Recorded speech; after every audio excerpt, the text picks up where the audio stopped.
Very good morning. Now today's topic is the total internal reflection. कैसे समझेंगे total internal reflection को? हम लोग पहले से पढ़े हुए हैं कि रिफ्रैक्शन, अगर लाइट डेंसर से रेरर मीडियम की ओर मूव करता है तो ऐसे में it will move away from the normal, और अगर लाइट रेरर से डेंसर की ओर मूव करता है तो ऐसे में वो नॉर्मल की तरफ मूव करता है, it will move towards the normal. This is the phenomena and that phenomena is called refraction. Now two medium is here, one medium is the rarer, another is the denser.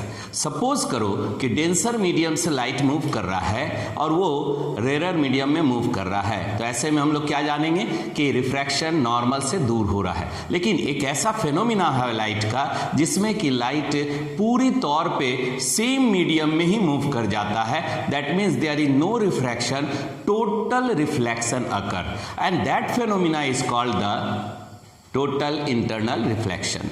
अब देखो reflection, total internal reflection को हम workout मतलब activity करके भी दिखाएंगे, लेकिन ये क्या अभी हमने बात किया कि when the light travel from the denser medium to the rarer medium, on that case there is one angle of incidence which is greater than the critical angle, and at that particular angle the light will not refract, it will reflect in the same medium, it will bounce back to the same medium, and that phenomena is called total internal reflection. Now क्या definition लिखा हुआ है देखो यहाँ पर, the phenomena of reflection of total light when the light traveling in a denser medium strike the interface separating the denser medium and the rarer medium at an angle greater than the critical angle is called the total internal reflection. अब देखो इसको हम लोग activity के द्वारा करके भी देखेंगे।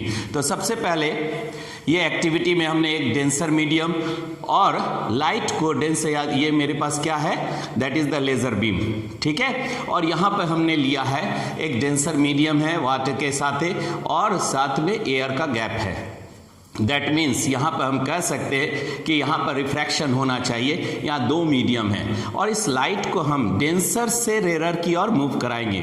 तो डेंसर से मूव कराएंगे, it will move and strike to the interface, and what we observe here, just अभी हम लोग सभी लोग ऑब्जर्व करेंगे होता क्या है, क्या लाइट रिफ्रैक्ट करता है या लाइट पूरी तौर पे रिफ्लेक्ट कर जाता है। अगर रिफ्लेक्ट कर जाता है then this phenomena is the total internal reflection, ठीक है। अब देखो यहाँ पर ये लाइट को हम दिखा रहे हैं, देखो ये लाइट स्टेट जा रहा है, मूव कर रहा है, स्टेट मूव कर रहा है, ठीक है, स्टेट है। और अब इसको हम यहाँ पर से बैंड, देखो एंगल ऑफ इंसिडेंस बना रहे हैं, और एंगल ऑफ इंसिडेंस जैसे ही हमने बनाया देखो यहाँ पे लाइट पूरा बैंड कर गया और ये पूरा सेम मीडियम में आ गया, ठीक है। तो सेम मीडियम में ये मूव कर रहा है, देखो, ठीक है, जस्ट ऑब्जर्व दिस वन, है ना। तो ये क्या हुआ, टोटल इंटरनल रिफ्लेक्शन हो गया, पूरे के पूरे लाइट क्या है, सेम मीडियम में स्ट्राइक कर रहा है, जस्ट यू ऑब्जर्व, ठीक है। अब इसको एक बार और ट्राई देखते हैं हम लोग, ये देखो स्ट्रेट रे लिए हम, ठीक है, that is the from laser beam, और इसको फिर हमने एंगल ऑफ इंसिडेंस किया और देखो इस समय में क्या दिख रहा है कि लाइट फिर सेम मीडियम डेंसर मीडियम में ही बैंड कर गया, एंड दैट फेनोमिना, अभी हम इसको एक बार और चेक करके दिखाते, देखो अब और सुंदर दिख रहा है ना। And that phenomena in the same medium, आप चेक करके देखिए, इसमें चेक कर रहे तो आपको इंटरफेस भी दिख रहा है, ठीक है, and that phenomena is called the total internal reflection. अब इसको हम लोग आगे देखते हैं। तो ये लाइट यहाँ पर, अब इसको ये एक्टिविटीज के द्वारा, और आप भी इसको कर सकते हो, तो देखेंगे कि एक ऐसा एंगल है जिससे that is called critical angle, उसके ऊपर अगर हम एंगल को कंसीडर करते हैं, एंगल ऑफ इंसिडेंस को कंसीडर करते हैं, तो ऐसे कंडीशन में टोटल रिफ्लेक्शन होता है। तो ये तो आपने डिफिनेशन यहाँ देखा। अब कंडीशन क्या क्या आपने यहाँ पे ऑब्जर्व किया, लाइट किधर से मूव कर रहा था, डेंसर से रेरर की ओर जा रहा था, ठीक है, और वो डेंसर और रेरर के इंटरफेस पे स्ट्राइक किया। तो कंडीशन को हम देख रहे हैं, the light will travel from the denser medium to the rarer medium. और दूसरा कंडीशन, लेकिन उससे पहले इस जो फेनोमेना आपने किया है उसको मैं एक डायग्राम के साथ भी आपको रिप्रेजेंट कर रहा हूं। देखो मान लो ऑब्जेक्ट यहां पर है, that is the object, object कहाँ है? डेंसर मीडियम में है, और ऑब्जेक्ट से लाइट निकल रहा है। The ray will incident from the object to the interface, this is the interface. ये क्या है? That is the separation of the two medium, interface, separation of the two medium. तो यहां से लाइट मूव किया and it will strike to that one at the interface with an angle. यहां पर angle कितना हो गया नॉर्मल से? That is the angle I1, that is the incident angle. अब यहां से ये रिफ्रैक्ट किया, क्योंकि आप यहां देख रहे हो यहां से रिफ्रैक्ट किया, that is the angle of refraction. ये एंगल ऑफ रिफ्रैक्शन हो गया। अवे फ्रॉम द नॉर्मल, इसको भी हम नॉर्मल लिए, normal, that is also normal, यहां भी नॉर्मल, ये सब क्या है? नॉर्मल है, नॉर्मल, ठीक है। तो नॉर्मल आप देख रहे हो, ये सब नॉर्मल है। अब इसमें से पहला रिफ्रैक्शन आप देख रहे हैं, दैट इज द R1 कर दो यहां पर। अब दूसरा रे पास कर रहा है with greater incident angle, incident angle is greater then that of the previous one. अब यहां पर हम देख रहे हैं ये क्या है? I2 हो गया, और I2 क्या देखे कि I2 is greater then I1 से बड़ा है। तो ऐसे में रिफ्रैक्शन और बड़ा हुआ, रिफ्रैक्शन और बढ़ गया। देखो यहां पर R2 भी बड़ा हो गया, that means R2 is greater then R1, ठीक है। रिफ्रैक्शन हो रहा है। लेकिन अब देख रहे हैं क्या कि अब मान लो इंसिडेंट कर रहे हैं, और ये इंसिडेंट यहां पर देख रहे हैं, ये इंसिडेंट I3 लिए, I3 कंसिडर किए, और I2 से बड़ा है, I3 that is greater then I2। तो यहां पर क्या देख रहे हैं कि रिफ्रैक्शन कहां हो रहा है? टू द सरफेस, सरफेस पे रिफ्रैक्शन हो रहा है। दैट मीन्स रिफ्रैक्टिंग एंगल जो यहां पर आप देख रहे हैं, that R3 that is equal to कितना आ गया? 90 degree from the normal. Normal से ये कितना एंगल बना रहा है? 90 डिग्री बना रहा है। और ये जो कंडीशन है, दैट मीन्स I3 जो आपने देखा जिसमें रिफ्रैक्शन 90 डिग्री का होता है, वैसे एंगल को क्रिटिकल एंगल कहते हैं of the incident. So I3 that is equal to critical angle C क्या हो गया? यहां C को अब क्या चीज से रिप्रेजेंट किए? That is the critical angle, critical angle, C is the critical angle, वो एंगल जिसमें कि angle of refraction become 90 degree, और it will strike, it will show the brightness shining over the interface, over the surface where the two medium meet, ठीक है। तो वहां पे light क्या करेगा? ब्राइट शाइनिंग करेगा, लगेगा कि पानी में ही सतह पे रोशनी ज्यादा, सतह पे चमक ज्यादा है। तो ये फिनोमिना आपको मिलता है उस जगह जहां angle of incidence equal to the critical angle कहलाता है।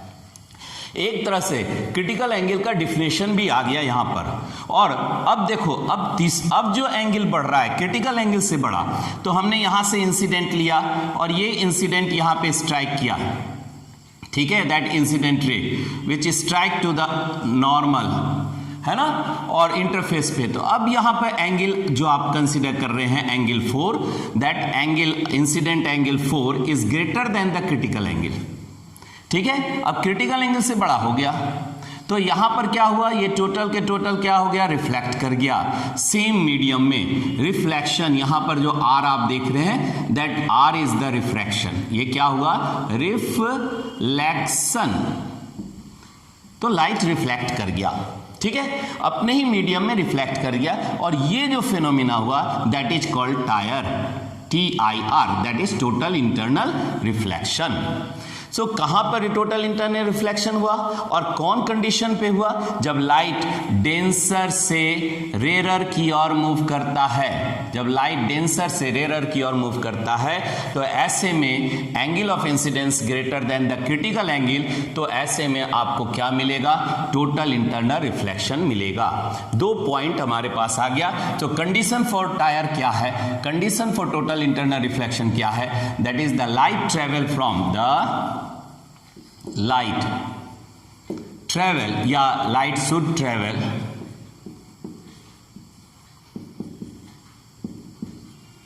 from denser to the rarer medium, rarer medium, denser से रेरर मीडियम की ओर मूव कर रहा है। ये पहला कंडीशन आप देख रहे हो। ऑब्जेक्ट यहां लिए, ऑब्जेक्ट ठीक है। दूसरा कंडीशन आपने क्या देखा कि the incident is greater than the critical angle, the angle of incident must be greater than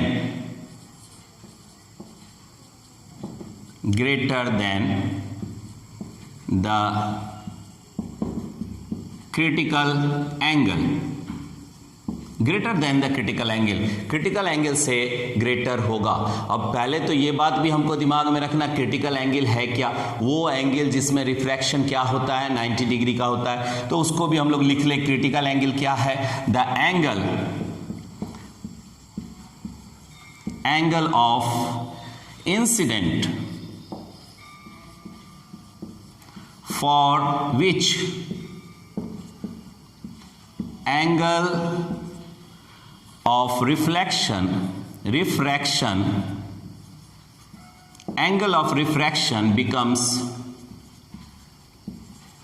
90 degree in the same two medium, जो भी आप दोनों सेम मीडियम ले रहे हैं, ठीक है, in the same two medium, ठीक है, 90 degree in the same two medium, ठीक है, that is called the critical angle, the angle of incidence for which the angle of refraction becomes 90 degree in the same two medium is known as critical angle, ठीक है। तो ये critical angle का definition भी हम लोग जाने, और दो कंडीशन जो बहुत इंपॉर्टेंट है कि डेंसिटी से डेंसर मीडियम से रेयरर की ओर स्ट्राइक होना चाहिए, लाइट का ट्रैवलिंग कहाँ होगा, डेंसर टू रेयरर, और दूसरा क्रिटिकल से बड़ा होगा। अगर ये फेनोमिना होता है तो then it is called the total internal reflection. अब देखो यहाँ पे एक रिलेशन भी है हमारे पास, किसके बीच में, तो refractive index of this air medium यहां लिए हैं, एयर मीडियम या रेयरर मीडियम, तो रेयरर मीडियम को आप refractive index of rarer R भी कर सकते हैं और डेंसर को डी भी कर सकते हैं, या फिर रिफ्रैक्टिव इंडेक्स 1 और 2 मीडियम ले रहे तो इसको 1 कर दिए और इसको रिफ्रैक्टिव इंडेक्स ऑफ 2 कर दिए। अब ये रिलेशन हमारे पास क्या है कि refractive index of the denser medium का क्रिटिकल एंगल के साथ क्या रिलेशन है। सो यहाँ पर relation between the refractive index and the critical angle, इनके बीच में रिलेशन क्या है, तो हम लिख सकते हैं refractive index of first medium with respect to second medium is given as the refractive index of first medium या one medium with respect to second medium, second first कर दो, यहाँ पर first medium कर दो, first medium with respect to second medium, कितना लिखेंगे हम लोग, तो refractive index of 1 with respect to second that is equal to, अब यहाँ पे साइन आई और साइन आर, क्योंकि रिफ्रैक्शन का जो है refractive index is equal to sine I by sine R, तो ये रिलेशन हमारे पास है। अब इसको क्रिटिकल एंगल के साथ ही लेना है, तो क्रिटिकल एंगल में एंगल ऑफ इंसिडेंस को सी के बराबर कर दिए, तो ऐसे में जब आप सी के बराबर एंगल, यहाँ देखो I3 equal to critical angle, तो रिफ्रैक्शन क्या हो रहा है 90 डिग्री हो रहा है, तो हम यहाँ लिख सकते हैं that is equal to sine of the C to that of the sine of the 90 degree. क्यों यहाँ पर ऐसा लिखे, क्योंकि हमने कंडीशन माना क्या, that I incident angle is equal to critical, then ऐसे में क्या हमको मिला, that is the R is equal to 90 degree, जो आप यहाँ पे देख रहे हैं। R3 का वैल्यू कितना है, 90 डिग्री के बराबर है। अगर आप इसी एंगल को लेते हैं तो हम यहाँ पे लिख सकते हैं that is the angle I3 और R के जगह पे भी आपके पास क्या है, R3 है, तो R दोनों का रिलेशन आप ऐसे भी दिखा सकते हो।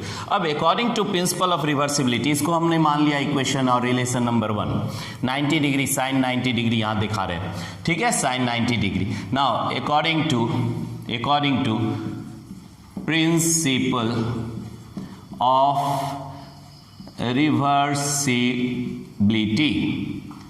क्या कहता है reversibility? The refractive index of second medium, ठीक है, with respect to first medium. अभी आप देखे थे refractive index of first medium with respect to second, अभी देख रहे second medium with respect to first is equal to 1 by reciprocal of the first medium to that of the second. This is the principle of reversibility. अब इस principal of reversibility को अगर हम ध्यान में रखते हैं तो हमको यहाँ पर इसका वैल्यू इक्वेशन 1 से हम अगर बैठा दें तो यहाँ पर क्या हो जाएगा? That is 1 by sine of the C to that of the sine of the 90 degree, और ये 90 डिग्री ऊपर चलाया तो हम लिख सकते हैं refractive index of second medium with that of the first is equal to कितना हो जाएगा? 1 by sine C, sine 1 by यहाँ पे लिख दे रहे हैं sine angle C, critical angle के साथ है। तो ये रिलेशन हमारे पास आ रहा है किसके साथ है? रिफ्रैक्टिव इंडेक्स और साथ में क्रिटिकल एंगल के साथ है, ठीक है। तो यहाँ पर कह सकते हैं क्रिटिकल एंगल, अब देखो कितना होगा, सबका हम लोग कुछ ध्यान में रख रहे हैं। मान लेते हैं, सपोज करो कि रिफ्रैक्टिव इंडेक्स, एक एग्जाम्पल के रूप में बात कर रहे हैं, सपोज द एग्जाम्पल के रूप में रिफ्रैक्टिव इंडेक्स आपको दिया हुआ 1.5 of any medium glass, suppose करो, तो ऐसे में क्रिटिकल एंगल कितना हो जाएगा? So critical angle sine angle आप जो लिखा निकालेंगे तो that sine C is equal to 1 by 1.5, और इसका रिलेशन फिर आप निकालते हैं तो क्रिटिकल एंगल का वैल्यू लगभग 41.8 आता है, ठीक है। तो ये रिलेशन 41.8 एंगल आप ले रहे हैं यहाँ पे क्रिटिकल एंगल, ठीक है, डिग्री आ गया। तो ये एक एग्जाम्पल के रूप में हम लोग रिलेशन से फाइंड आउट करते हैं। तो यहाँ पर देख रहे हैं इस चीज़ को, और कुछ फिनोमिना भी हमारे पास है, दैट इज द कैसेस, जो फिनोमिना आपने देखा टोटल इंटरनल रिफ्लेक्शन का, उसका कुछ फिनोमिना हमको जानना भी है, और कह सकते हैं एप्लीकेशन को हमको जानना भी है। तो इसमें क्या क्या हमने लिया है? Sparkling of diamond. देखिए उससे पहले कुछ जगह बनाना जरूरी है। तो देखो अब इसको पूरे को आप देख लिए यहाँ पर, ठीक है। यहाँ पर हम कुछ स्पेस फाइंड आउट कर रहे हैं, निकाल रहे हैं, ठीक। देखो यहाँ से सपोज करो हम यहाँ पर जगह आपके लिए इस एक्टिविटीज को दिखाने के लिए कर रहे हैं। देखिए ये तो आप देख ही लिए, देखो अब ये डायमंड का शेप है, that is the tetrahedral shape, ठीक है, शेप ऑफ द डायमंड। लेकिन डायमंड का कटिंग होता है, और कटिंग हो करके उसका रिफ्रैक्टिव इंडेक्स या उसका एंगल, क्रिटिकल एंगल जो बनाया जाता है, जिसमें लाइट उसी के अंदर मूव करता है, और टोटल लाइट किसी जगह से बने थोड़ा कहीं कहीं से स्पार्क करके निकलता है, तो डायमंड चमकता हुआ नजर आता है, स्पार्कलिंग नजर आता है। कैसे आएगा? कैसे है? तो ये कटिंग है, ठीक है। भले शेप डायमंड का टेट्राहेड्रल है, इसलिए डायमंड का शेप भी सामने में बना हुआ है, लेकिन एक फिनोमिना को हम दिखा रहे हैं। मान लो सपोज करो कि लाइट यहां से मूव कर रहा है, इस फेस पे मूव कर रहा है, और ये यहाँ पर पहला फेस आपने देखा नॉर्मल, यहाँ से ये बैंड किया, डेंसर मीडियम से ये बैंड किया, लाइट बैंड किया यहाँ पर, और यहाँ तक रिफ्रैक्शन है। लेकिन अब यहाँ पर जब हम नॉर्मल ड्रॉ करते हैं तो ये angle greater than the critical angle होता है, और यहाँ से लाइट पूरा सेम मीडियम में स्ट्राइक करता है। अब अगर हम यहाँ पर भी फिर ले ले तो ये भी क्रिटिकल एंगल से ये एंगल भी ग्रेटर होगा, तो यहाँ पर भी ऐसे देखेंगे तो यहाँ पर फिर रिफ्लेक्ट कर गया, और इस तरह हम देख रहे हैं क्या कि लाइट हर एक फेज पे रिफ्लेक्ट कर जा रहा है, ठीक है। तो रिफ्लेक्ट करके एक ऐसा कभी कहीं से अगर रिलीज करता है, निकलता है लाइट, तो वही शाइनिंग के साथ ग्लू करता हुआ आता है। अब बताओ यहाँ पर रिफ्रैक्टिव इंडेक्स कितना होगा? तो ग्लास का जो कटिंग होता है उसमें, जो डायमंड का कटिंग होता है उसमें रिफ्रैक्टिव इंडेक्स इसका है 2.5, ठीक है। Refractive index of the diamond हम लोग जो ले रहे हैं diamond, that is equal to कितना होता है? 2.5 रिफ्रैक्टिव इंडेक्स। और क्रिटिकल एंगल कितना हो गया? तो क्रिटिकल एंगल ऑफ डायमंड कितना ले रहे हैं? दैट इज इक्वल टू, तो ये होता है 24 डिग्री। तो ऐसे में जब क्रिटिकल एंगल से ग्रेटर अगर एंगल ऑफ इंसिडेंस हो जाता है, यहां पर भी देखो I is greater then C, और इधर में भी ले रहे हैं तो I is greater then C, same condition. कहीं पर भी हम यहाँ पे भी देखेंगे तो I is greater then C, क्योंकि C का वैल्यू सब बहुत कम है, दैट इज द 24 डिग्री है। उससे ऊपर जहाँ भी इंसिडेंट होगा लाइट उसी के अंदर सेम मीडियम में प्रोपोगेट करेगा, सेम मीडियम में मूव करेगा। This that means it is the one application, one phenomena of tyre, total internal reflection. तो डायमंड में आपने समझा। इसी तरह ऑप्टिकल फाइबर में, ऑप्टिकल फाइबर में दो मीडियम को हम लोग यहाँ पर कंसीडर करते हैं। एक जिसमें फाइबर आप कंसीडर करते हो उसका रिफ्रैक्टिव इंडेक्स होता है, जो फाइबर का रिफ्रैक्टिव इंडेक्स 1.7 होता है।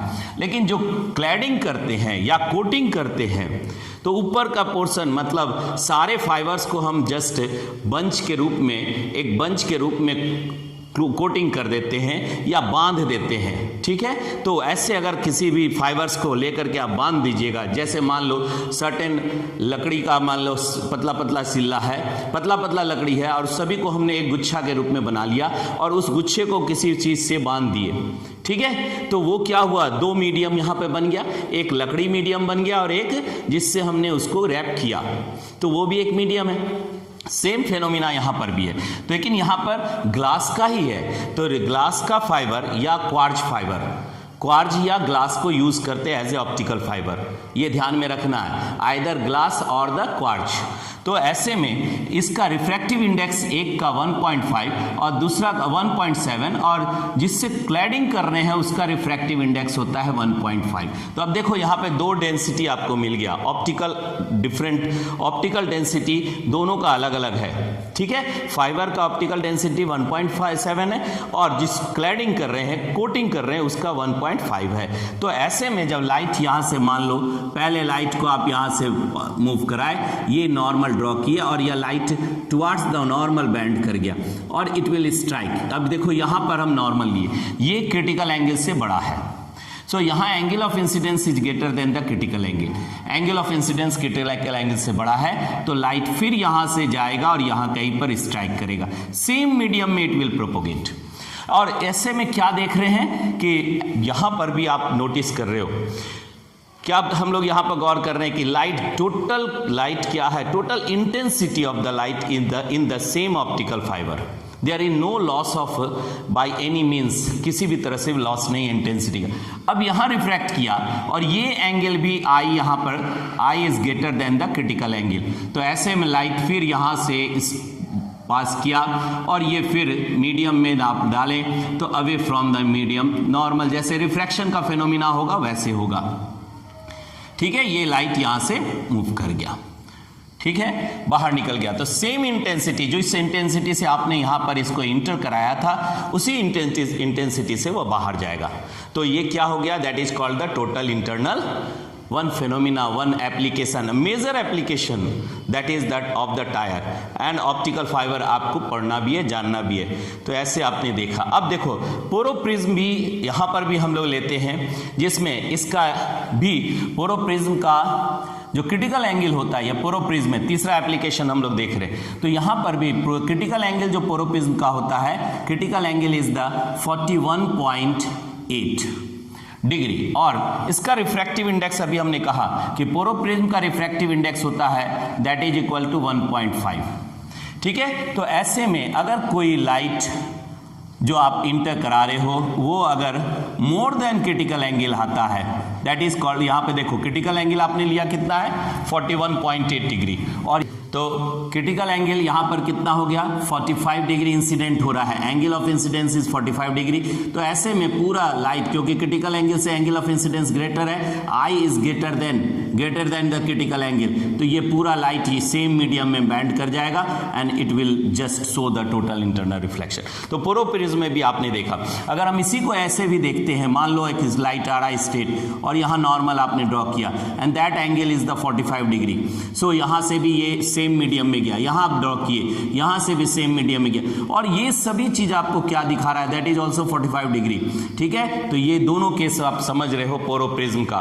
तो ये सभी एप्लीकेशंस या फेनोमिना कह सकते हैं about the total internal reflection. एक दो फेनोमिना और हम लोग पढ़ते हैं, that is the mirage formation और लूमिंग।